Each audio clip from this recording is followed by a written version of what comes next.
Hey, Steve Mignonti here, and you're watching, of course, the Steve Mignonti YouTube channel. And ordinarily, whenever I can, I try to bring you an episode of Junkyard Crawl.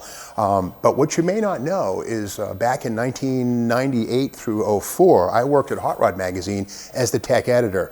And along the way, 1999 is the year that Hot Rod Magazine discovered the Junkyard. You might remember the Junkyard Jewel series of stories where the editors, myself, Terry McGeehan, Jeff Koch, Ro McGonigal, and even Ray Baskerville would go to the junkyard and get engines, rebuild them in the pages of the magazine, and then show you could take junk and make it into a jewel, the Junkyard Jewel.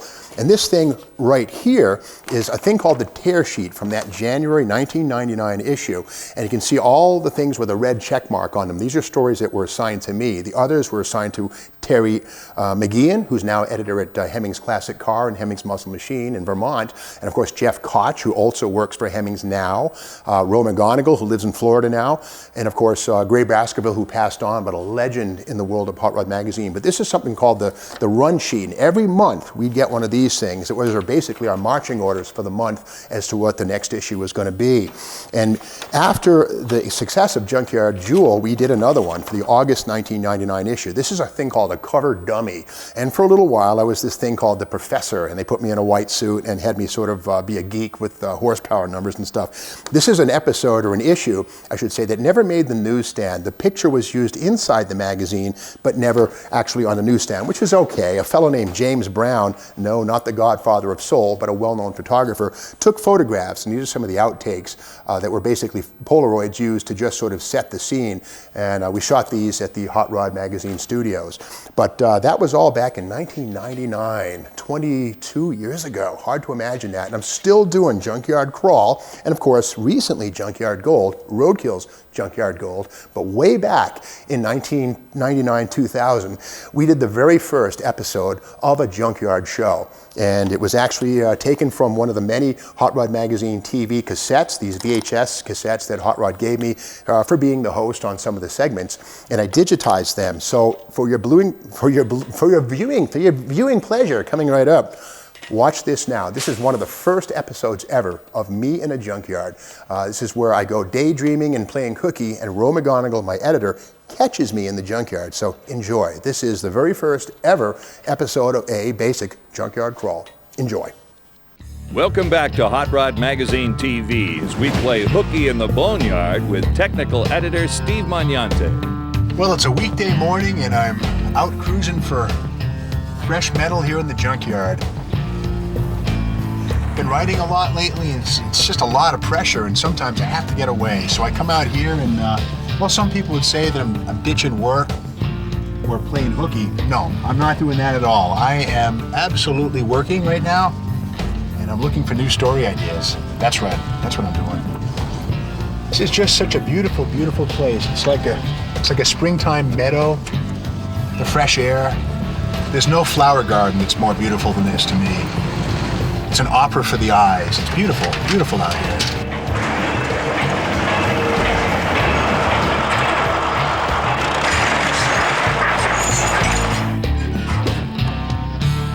I've said it once, and I'll say it again. You've got to dress for success when you come to the boneyard. That's why I bring my monkey suit. This way I can climb underneath cars and really not worry too much about getting totally filthy. And when it comes to the toolbox, I don't pack so many tools that it gets so heavy you can't carry it around all day. What are you doing out here? I thought you had a doctor's appointment this morning. Well, I went. Well, the doctor's like 80 miles that way, though. I went, and he told me to come out and get some fresh air and some sunlight for my hives. You have stories that are late. You should be home writing them. Well, I'm getting inspiration here, and I'll Is go in that what it tonight. is? So what's up with that RX-7? Well, you know, I figure if you can put a Cadillac in the Chevette, I can put a big block in that Mazda. I'm here looking for one. You are. In fact, you know, I saw a 396 powered Biscayne. It's over that way, about 5 aisles or 6 or so. Where is it? You just keep walking in that direction. All right. Yeah, it's right over there.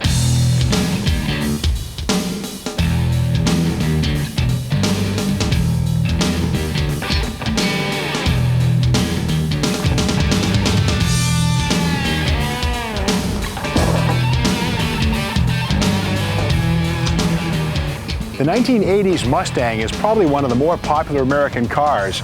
And even though this one here is a V6, most of the sheet metal on this car will fit a 5-liter. So if you're going to fix up or restore a Mustang, you can come to the Boneyard and get parts off of the V6 and 4-cylinder cars. They'll bolt right on. Where I'm from back east, a car like this 67 Mustang would have rusted into the ground about 30 years ago. But the beautiful thing about Southern California is that it's so dry that rust is virtually not a factor. Now we can already see that somebody sliced off the quarter panel and rear trim of this car here, but that doesn't mean you couldn't come out, bring your Sawzall and slice this decent quarter panel off the car. Luxury models like this Lincoln Town Car and this Ford Thunderbird have V8 engines that look similar to 5-liter Mustang engines, but they're not quite the same. There's a significant difference in horsepower in stock trim. The primary thing to look for to tell the difference is the word EFI on the low performance version, whereas the high performance ones will say HO. And then beyond that, you look for cast iron exhaust manifolds on the low performance version versus a tubular steel manifold. And then finally, the valve covers on these are black tin instead of cast aluminum.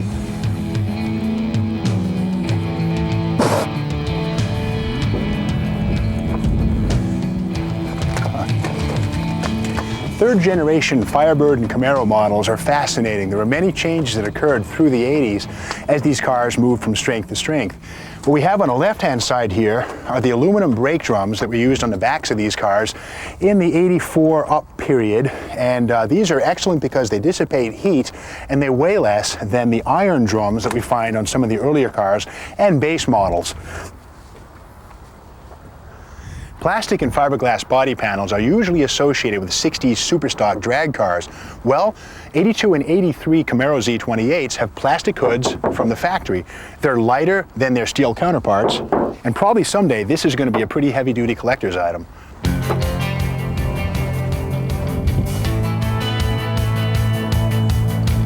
Whoa. If this is what it looks like, we've just hit gold. The Chevy 400 was produced from 1970 to 1974 and is the largest small block ever made. Now, it's rare to find these things in the Boneyard because people always grab them because of all that cubic inch displacement. But when you do find one, you can either use it as it is after freshening or pull the crankshaft and put it in your 350 to make a 383 stroker motor.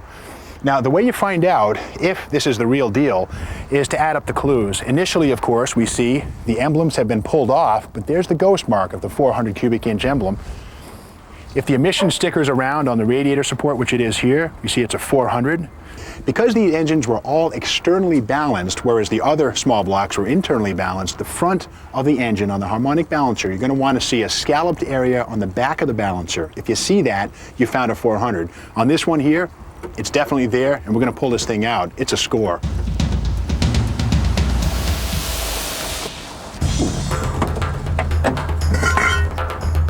Sometimes you find the best things inside of the cars floating around loose. In this case, looks like we have some 14x7 aluminum slotted wheels with the really unusual Mopar 5-on-4 small bolt pattern. I could mount some slicks on these things and put them on my Duster. Looks like we have something else here too. Oh, it's the Village People. One of my favorites. Oh, it's a nice shape too. Oh, that's too bad. Well, at least the wheels are still good. At Pick Apart, it's first come, first serve. Look what happened. We walk away for half an hour, and this lucky guy got our 400 Chevy motor. Well, I guess you got to strike while the iron's hot. I know one thing, he's having better luck than Roe is. Man, what is he talking about? There's no big blocks out here. There's no Biscaynes out here. There's nothing I need out here. All that's here is these front-wheel drive Chevys.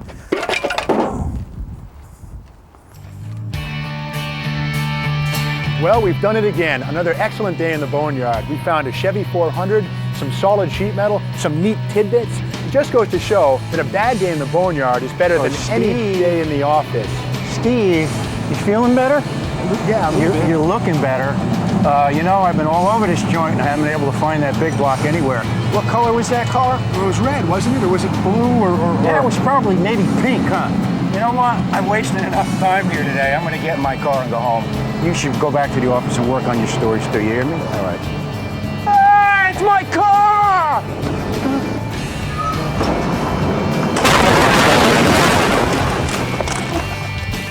Don't go away, there's plenty more still to come when Hot Rod Magazine TV returns.